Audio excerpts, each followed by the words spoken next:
Assalomu alaykum, hurmatli YouTube kanali kuzatuvchilari, hurmatli obunachilar. Xo'sh, uy sharoitida ilon baliq boqib turganlar. Bugun sizlar bilan birgalikda ilonbosh balig'ini foydasi haqida gaplashib o'tib ketamiz. Bugungi mavzumiz baliqdan foyda ko'rish, 6 oyda qancha daromad ko'rish haqida gaplashamiz. Bo'lmasa ketdik. Xo'sh, bugun sizlar bilan birgalikda baliqdan daromad ko'rish haqida o'rtacha arifmetikada hisob-kitob qilamiz. Avvalambor Xudo xolisa barakasini berib qolsa, bundan ham ko'p foyda, bundan ham ko'p daromad qolishi mumkin. Xo'sh, bugun sizlar bilan birgalikda uy sharoitida 5 ga 10 metr bassenda lichinka boqib ko'ramiz. Ilonbosh 1000 dona shtuk tashlaymiz. 1000 dona balig'imiz o'rtacha 100 grammdan bo'lganda 100 kilogramm hisoblanadi o'rtoqlar. 100 kilogramm balig'ingiz o'rtacha 50 mingdan bo'lganda 5 million pul bo'ladi. Endi u baliqni tan narxi chiqib ketdi. Endi kuzga borib 100 mingta balig'ingiz xudo xolasa o'lmay netmay katta bo'lsa, 1000 ta balig'ingiz o'sha 1 kilodan bo'lganda 1 tonna baliq bo'ladi. 1 tonnangiz 1000 kilogramm bo'ladi. Mana shu ko'rib turganingizdek 1000 kilogramm. Endi 1 tonna baliqni 50 mingdan sotganingizda 50 million so'm pul bo'ladi o'rtoqlar. 50 milliondan endi 5 million lichinkaga chiqarib tashlaymiz. 5 million lichinka chiqib ketadi sizga. 5 million o'sha rasxotingiz, ovqati, povqati, salafani, kelib ketishingiz, boshqasi, balo battari bo'lgan taqdirda o'rtoqlar 40 million so'm sizga foyda qolyapti. Endi 40 milliondan men yana ozuqaga deb chiqarib tashladim. Agar mabodo endi qimmat sotib olsangiz, agar mabodo baliqni 35 million foyda qolyapti. 35 millionda endi sizga o'rtacha 7 oyda boqqaningizda 5 oy boqilinadi, endi 6 oy, 5 oy boqilinadi. Oyiga 7 milliondan sizga foyda qolyapti o'rtoqlar.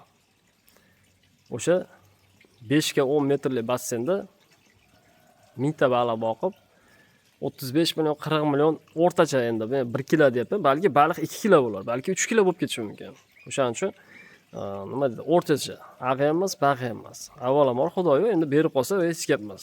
35 millioningiz balki 70 million bo'lib ketar agar 2 kilodan bo'lganda. 3 kilodan bo'lganda o'zi salkam 90 million, 100 millionga aylanib ketadi, 105 million bo'lib ketib qoladi. Baliqdan foyda qilsangiz bo'ladi bemalol boqib. Baliqda chidamlilik darajasi ham o'ta yuqori. Ko'rib turgan baliqlaringni andatira yegan. Andatira bu nima desalar, suv kelamishi. Baliqda o'zi yarim miyasi yo'q. Noyabrda yegan baliq hozir mana yanvarda turibmiz. Yanvarda oxirrog'i pashti desak ham bo'laveradi. 2026-yilda turibmiz. Ko'zi yo'q, to'bag'li. Miya yo'q, lekin baliq tirik. Shu holatda ham oziqlanadi. Ushbu baliqqa kimdan kim qiziqadigan bo'lsa, agar mabodo shunaqangi baliq lichinkasi kerak bo'lsa, mutaxassis bilan gaplashing o'rtoqlar. Falonchidan oldim, pistonchidan oldim, unaqa ekan, bunaqa ekan desa, unaqalarga men garantiya beraman. O'zimni mas'uliyatimga o'zim javob beraman. Baliq mabodo kerak bo'lsa, pastda video tagida telefon raqamlari bor. Telegramdan lokatsiya tashlab qo'ying, baliqqa kelamiz desalar, kunlasiga kelaverasizlar bemalol. Mart, aprel oylardan tashlanadi. Endi havo yaxshi bo'lsa, xudo xolasa, ertaroq havo isib ketsa, ertaroq aloqaga chiqaverasizlar. Telegramda ham kanal ochib qo'yganman. Ilon baliq, ilonbosh desalar, o'sha yerdan chiqib kelaveradi. O'sha yerdagi o'sha eng asosiysi meniki. Manzil qayerda desalar, manzil Namangan viloyati Mingbuloq tumanida, Jamashu shaharchasi o'rtoqlar. Kelib Ikromjon ekan desangiz, bog'da pastda mahallada o'tiraman.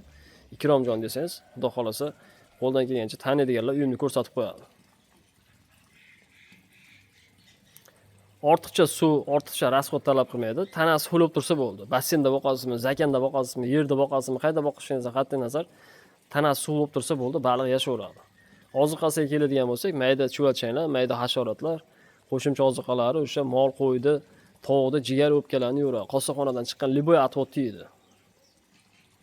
1 yilda tashagan 100 grammdan 300 grammga bo'lgan lichinkangiz 1 yilda 1,5 kilodan 3 kilogacha tosh bosadi. Tez o'sadi, sababi harakati kamligini hisobiga.